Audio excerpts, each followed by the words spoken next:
Like, so with that, we're so excited to hear on this very important topic of spirituality in our field. And so I would love to begin by saying a little bit about our presenter. Dr. Blake Gibson is an assistant professor of adult, child, adolescent psychiatry at West Virginia University. He does clinical duties, including having started the first state's first partial hospitalization program for teens. He covers inpatient, does CL, and outpatient. His research is in fetal inflammatory response syndrome and childhood psychiatric diseases. He lives in Pittsburgh with his lovely wife and kids, and he graduated from Tucson, Arizona. And we're hoping someday he'll come back and practice here with us. Um, and I'm delighted that he is going to tell us all the things we cannot see: spirituality, religion, and psychiatry. Welcome, Blake. I want to tell you a little story. I was in the psychiatric emergency room where I trained at Western Psychiatric Hospital in Pittsburgh. It was about 3 in the morning. I was seeing a 16-year-old female who was presenting with really worse suicidal ideation, was really at her wit's end with her depressive and PTSD symptoms.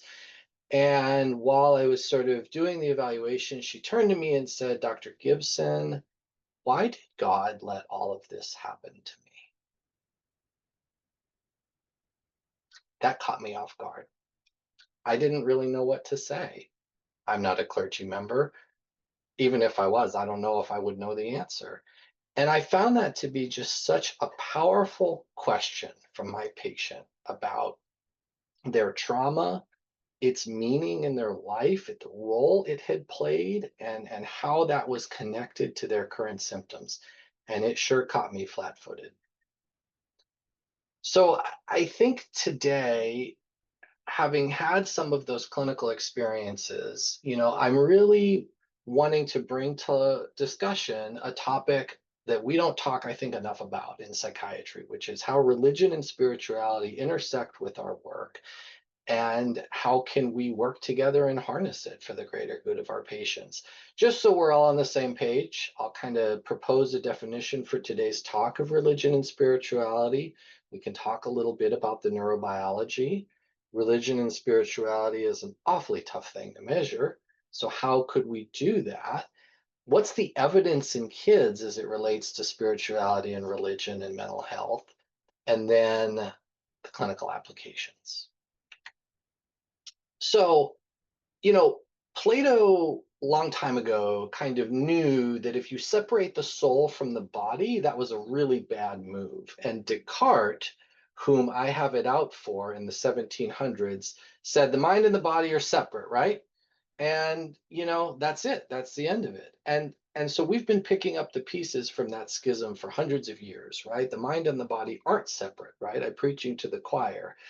And the soul got cleaved separate from the body and the mind somewhere along that enlightenment thing.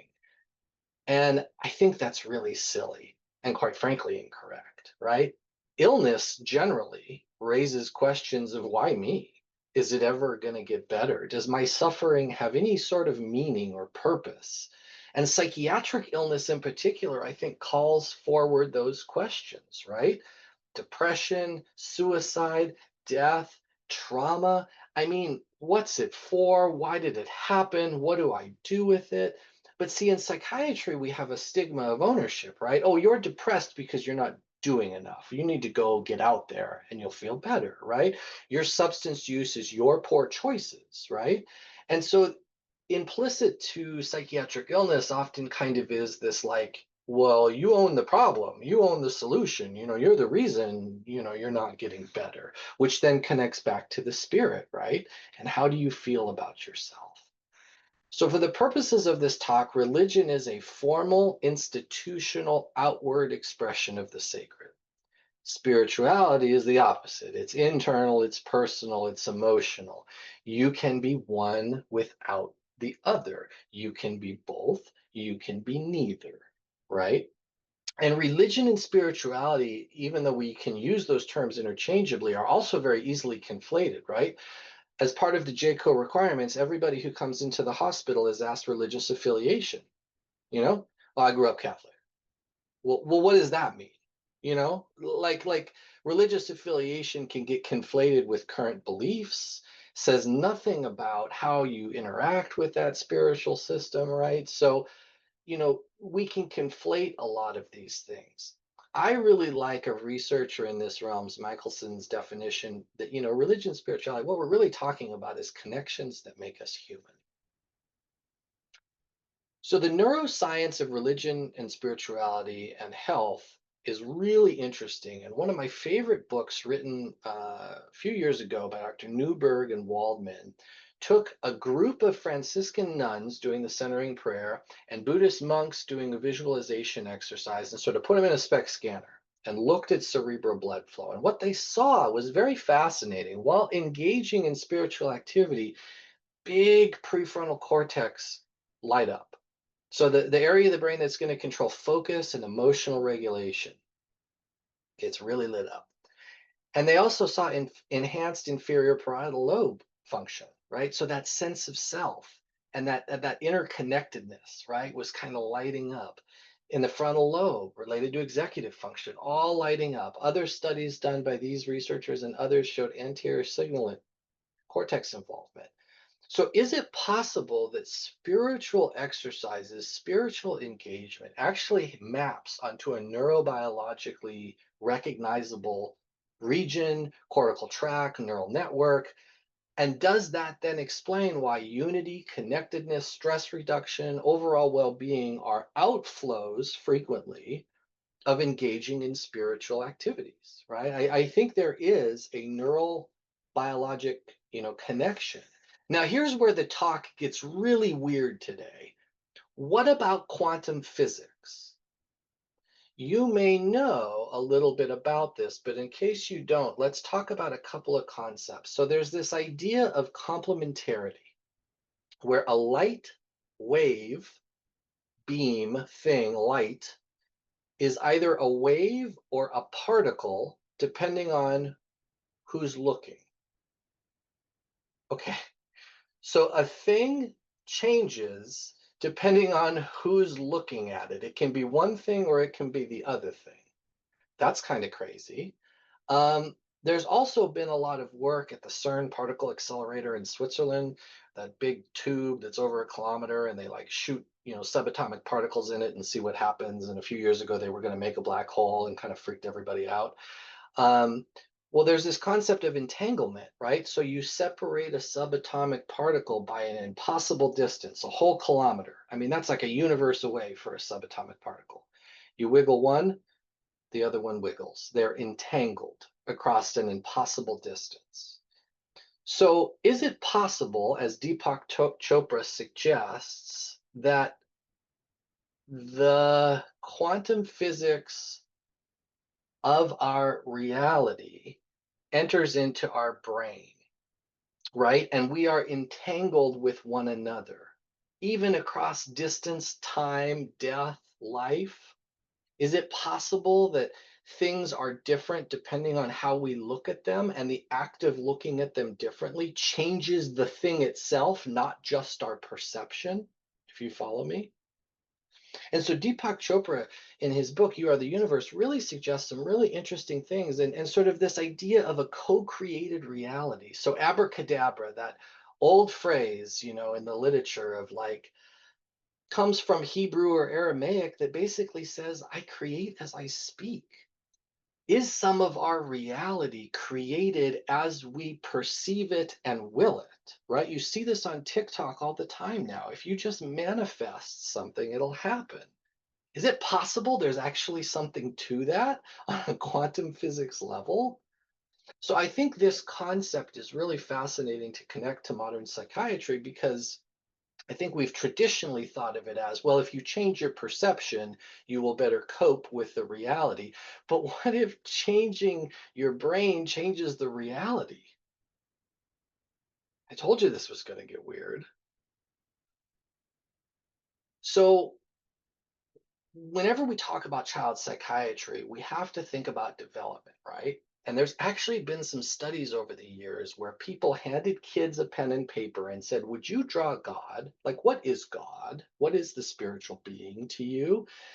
And what they found is that really young kids below 6 tend to draw faces, right? They have a very occipital kind of conceptualization of God. And as the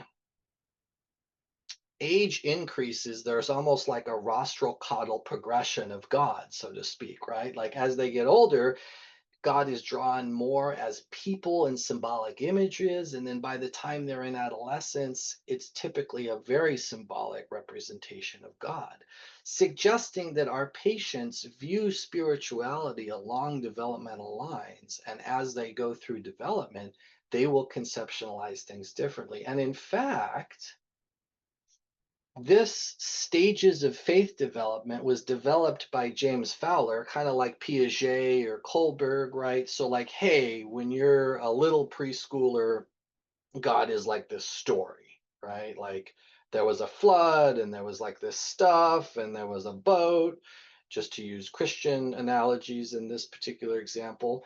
And as you age, you gain a more personal and more nuanced perspective. And then he sort of postulated that by stage 6, very few of us sort of receive and develop this very like transformative faith level.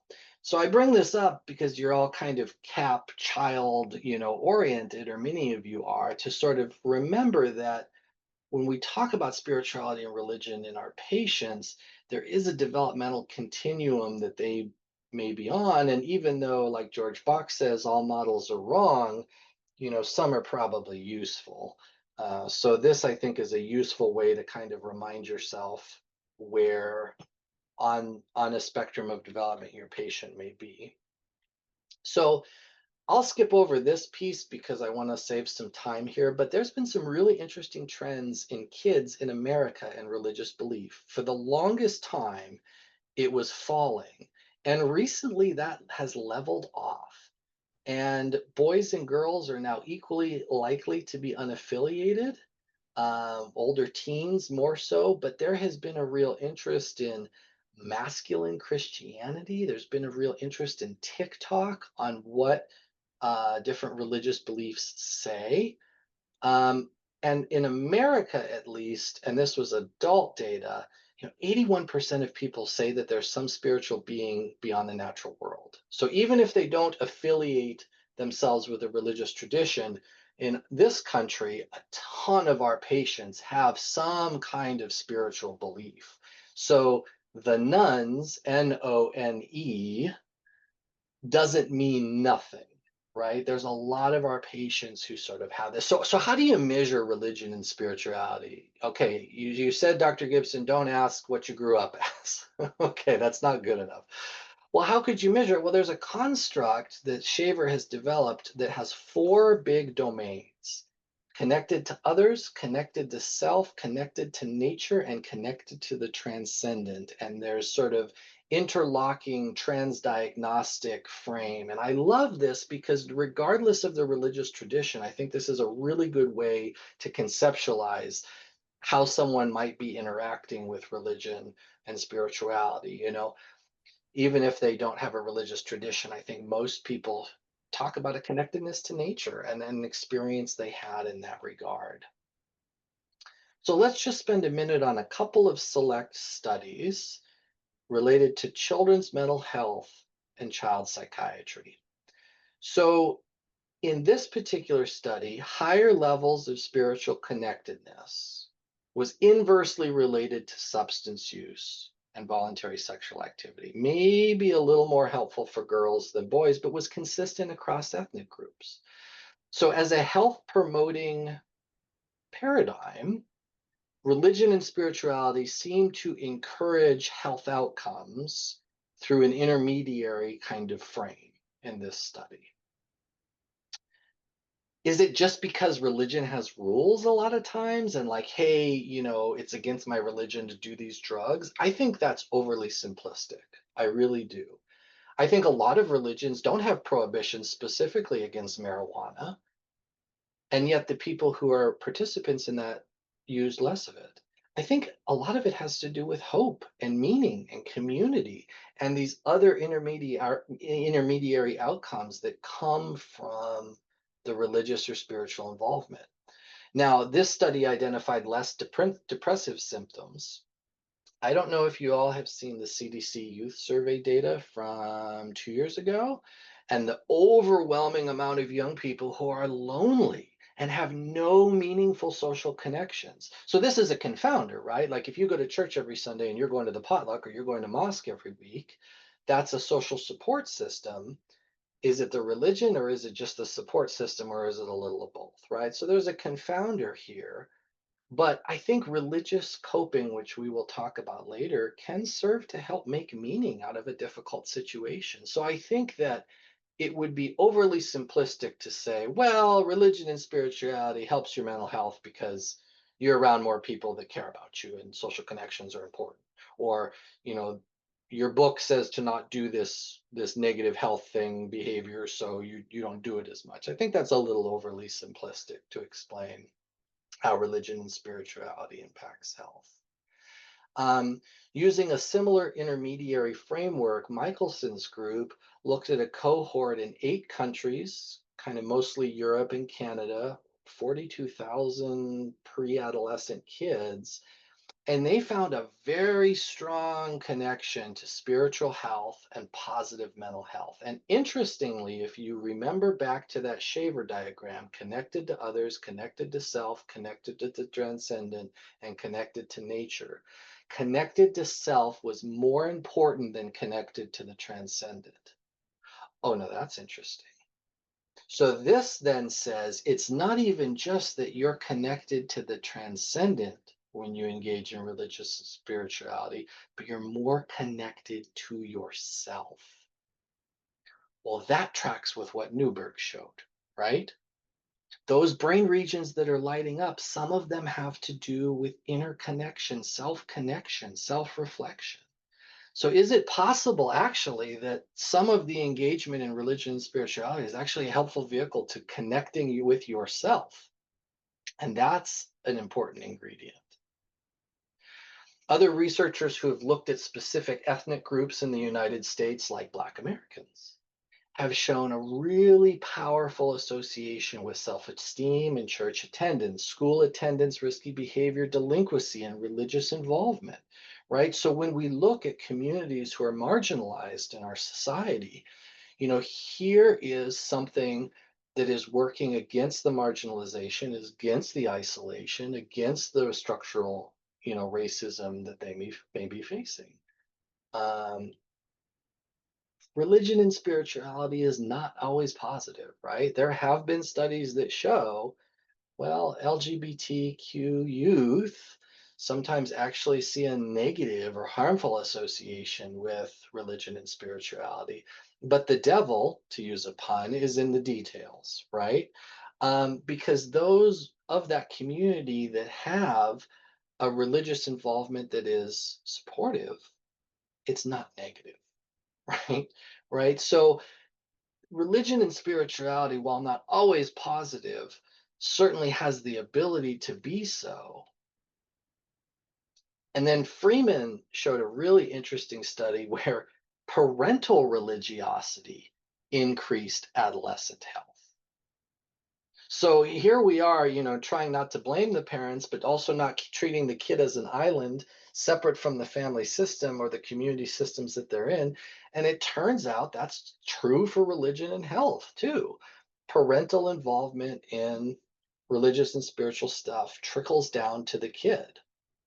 And this trickle down was actually shown in another study of 14,000 kids with religious attendance and substance use. So if you attended church as a kid and quit as an adult, you had more of a protective effect than if you just went to church as an adult. Something about attending, being involved with religious or spiritual belief as a kid had a, lingering protective factor even later in life. It hung around. That's interesting to me. That's interesting to me. So over and over again, if you look at this JAMA paper from this year, big meta-analysis, a ton of things worsen suicidal behavior: divorce, prenatal factors, job loss, justice system involvement. The only thing that ever seems to consistently come through as a protective factor for suicidal behavior is religious and spiritual involvement. In a world of a bunch of risk factors, it's the protective factor. It's worth documenting. It's worth asking your patients about this, if for no other reason than your formulation around suicidal risk, right? I think it really there's value in this. And so, I think a lot of times religion and spirituality gets pigeonholed to the end of life. I trained in Tucson, and I think I saw a ton of great palliative care doctors. Dr. Chia San, right? Like, I mean, she's just killing it, and she's just doing all this wonderful work. But religion and spirituality just doesn't have to be at the end of life, right? It can be now with our patients, kids, right? And religious affiliation is a poor surrogate marker for what they believe and what they're doing with that. And I'll give you a few ideas of what you can give to your patients in your practice next year when you graduate, or in your practice now, to sort of screen for and start this conversation. And this can even happen at higher levels of care, right? Dr. Ross Marin at Harvard is doing wonderful work in the SPIRIT trial of making non-chaplain run small groups talking about spirituality. It's a really cool trial. Or if you're at an institution with a chaplain, involve the chaplain, right? What about faith leaders? How often have you all involved the faith leader of one of your patients? I mean, obviously with consent, but hear them out. What are their concerns? What are they seeing? How can you two work together? A lot of our patients are going to their faith communities for support. Should we not partner with them? Can we not work together? I've had patients over the years who've asked to pray with me. Appalachia is stereotypically a pretty religious part of our country. And I've had plenty of patients who do not share my religious and spiritual beliefs. But I remember that amen just means so be it. I am more than happy to pray with my patients, even if we don't personally share the same faith, because to me, it's just supporting them. I'm happy to show up and say, yes, I sure hope so. I'm 100% there with you. So the FICA is one way. It was kind of developed for adults, but you could repurpose it for kids. What do you believe? Is it important in your life? Are you part of a community? And how would you like me to assess it? I think that's a really wonderful thing to have in your intake form. It's pretty simple. Everybody gets it. It's not weird. You're just going to ask about it. And for some people, it's nothing. And for some people, it's everything, right? And so at least you're asking about it. But there's other scales too. There's the spirit, there's the hope, there's the camps, and they all kind of do a similar thing. Hey, what do you believe more specifically than affiliation? How important is it to you? While the Durrell is developed for research, I actually use the Durrell in my intake because it has a Likert scale for a couple of questions. In my life, I experienced the presence of the divine. Never, sometimes, always, whatever. My religious beliefs are behind my whole approach in life.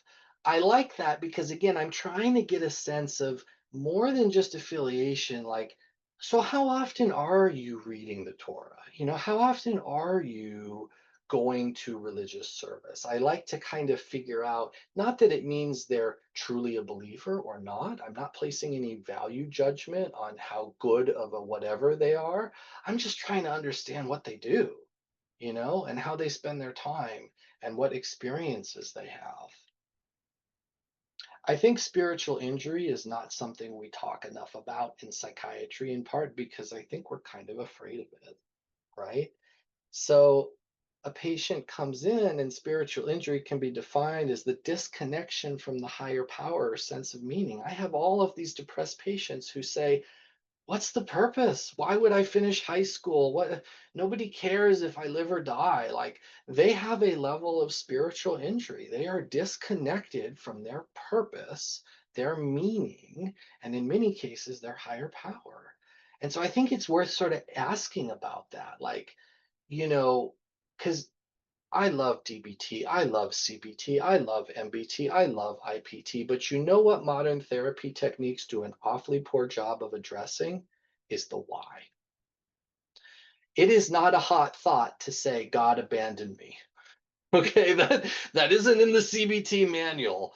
You know what I mean? But it's a thought a lot of our patients have come across, you know? And I'm not a priest. I don't know that I can prescribe the solution, but I'd like to know that you're experiencing that. And I'd like to support you and I'd like to connect with you in that space. Duke has developed a religious CBT, and they have a manual that's free on their website at the Center for Spirituality and Health that I think is really good. And forgiveness is such an important piece of this, right? So if you have a victim of trauma and they are struggling to forgive or whatever, that actually has connection to their mental and physical health. And I don't tell people to forgive their perpetrator, but to know that they're struggling with that or to know that they've successfully achieved that does affect some of their treatment, some of their symptoms. Um, so at the bedside, there's a few things I do besides give one of those assessments to sort of start the conversation at intake or once every year at follow up. What do you believe? Let's talk about that for a second. If I know their context and know something about their context, so I'll use Catholicism as an example, the rosary is a repetitive prayer that a lot of Catholics find very helpful, right? So if they are Catholic, I think repetitive prayer has some really good evidence for being helpful. So if I know they're Catholic, I'll say, "Well, how are you doing with the rosary? Have you gotten back to doing that? How can I support you?" If I don't know anything about their context, I ask, "Is there a kind of a repetitive ritual that you have done in this faith or tradition that you find really helpful?" And for the spiritual folks who have no religion, sometimes it's a hike, right? Like if you look behind me, they're like, "Oh, I really like going to this spot right there and watching the sunset." Well, when was the last time you did that? Gosh, haven't done it since I got depressed. Okay, well, let's go do that repetitive ritualistic prayer thing. Okay, right up there. Chia San has a wonderful YouTube video about heart-centered meditation. I think it's pretty non-specific to any faith tradition, and I think it draws upon a lot of the components that we're talking about connected to self and spirituality. She also talks a lot about spontaneous ceremony, and I don't think we do enough about this, right? Ritual and ceremony do not have to just take place in a certain building at a certain time. And can we introduce that into the lives of our patients and support them? Dr. Ranjabar knows this all too well. Dr. James Gordon talks about forgiveness meditation, right? And offering forgiveness to others. Again, easy, bedside, non denominational, kind of integrative, trans faith, trans spiritual intervention you can do. The Japanese talk about forest bathing, which was sort of to my example just a second ago about the hills of West Virginia. And I've had lots of patients really like Pema Chodron's book, When Things Fall Apart. It's kind of got a little more Buddhist bent, but there's a lot of different ways, depending on the patient, you can kind of at the bedside do this. So to conclude my portion, I think rediscovering religion and spirituality in our patients is worth doing. They may not have an affiliation, but that doesn't mean they have nothing. And nothing doesn't always mean they have no spirituality, right? This stuff can be positive, not always, but I think it's worth at least understanding what our patients believe. I think it's at least understanding, how they're interacting in this space. And so I just encourage everyone listening to sort of meditate on ways to activate the adaptive spirituality of their patients in the service of improving their mental health. If you know this picture, this was the Voyager probe as it was leaving our solar system, turned around, shot a picture of Earth. And Carl Sagan said it best when he said, everyone you've ever known, everyone who's ever lived, is on a dust suspended in sunbeam. And I think that's pretty cool. It's kind of scary too, but pretty cool.